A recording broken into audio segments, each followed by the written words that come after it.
I have been so impressed by the kindness that I've been shown here and the wonderful cooperation and organization of this conference.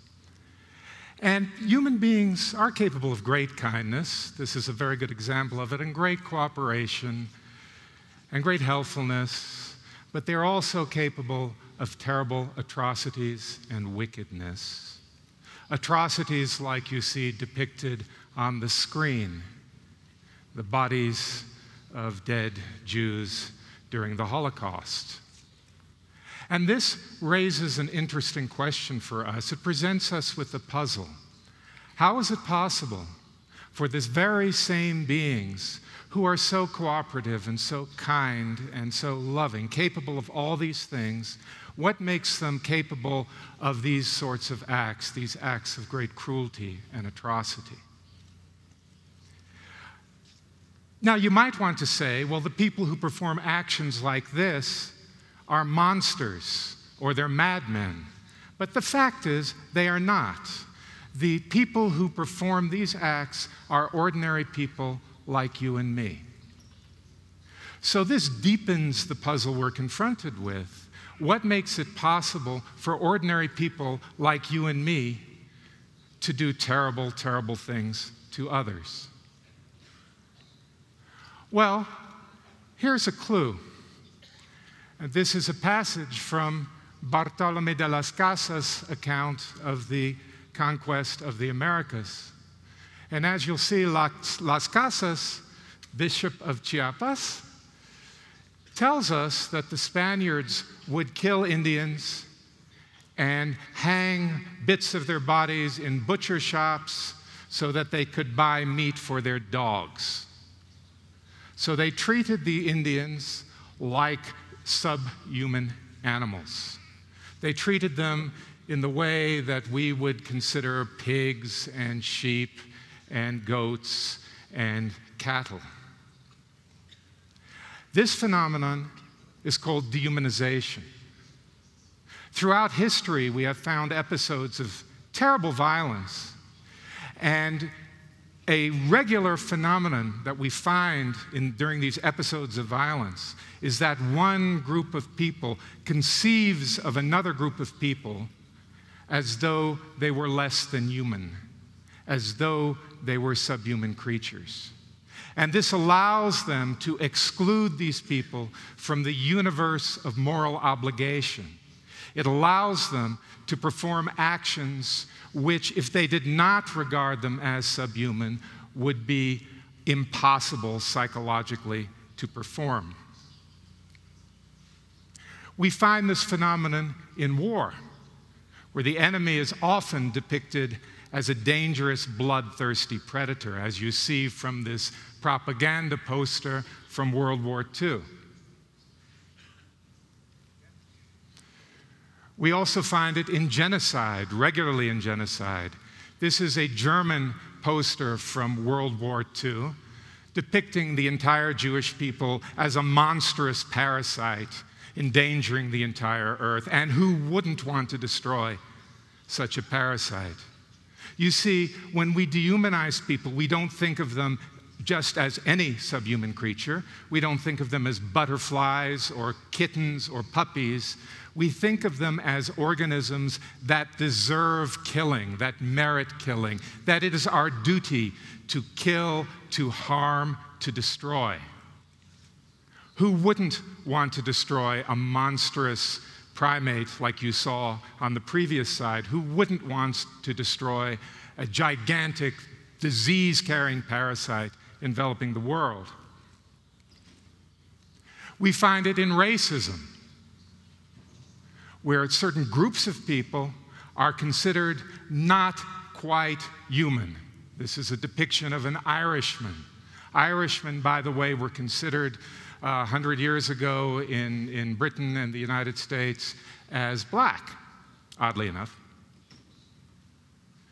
And we find it in slavery. Slavery, dehumanizing people allows us to treat them as though they were beasts of burden, as pack animals, as creatures whose labor we can exploit without recompense.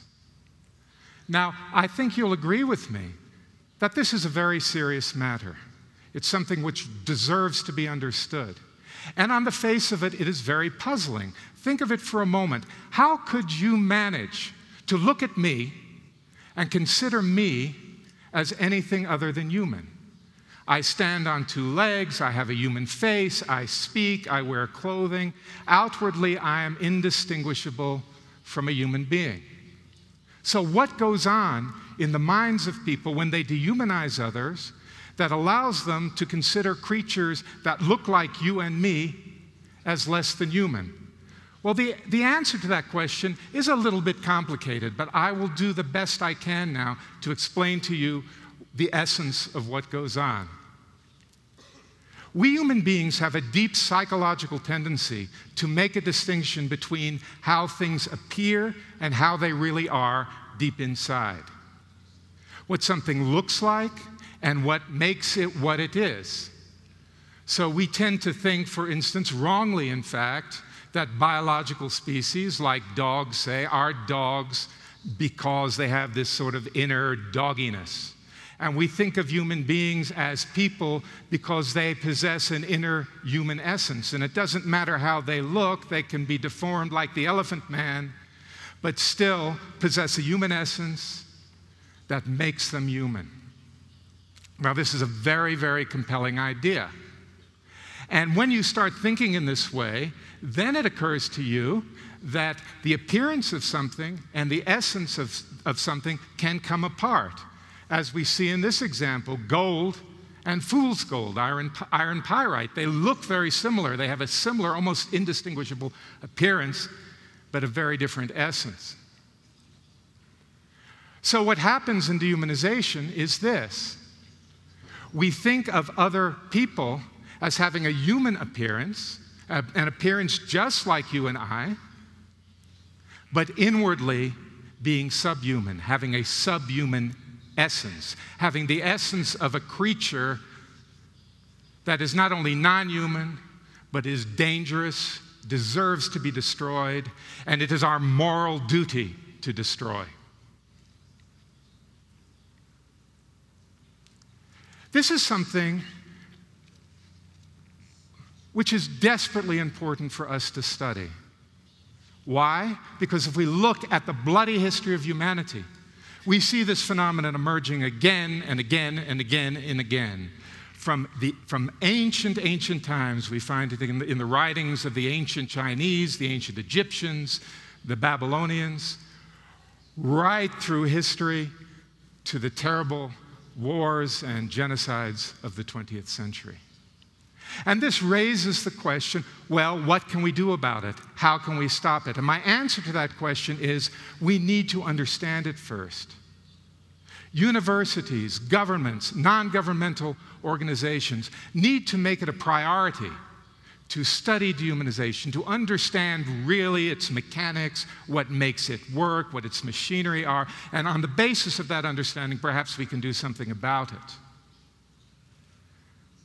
Bringing to bear the machinery of science on this phenomenon is our only real hope of dealing with it intelligently.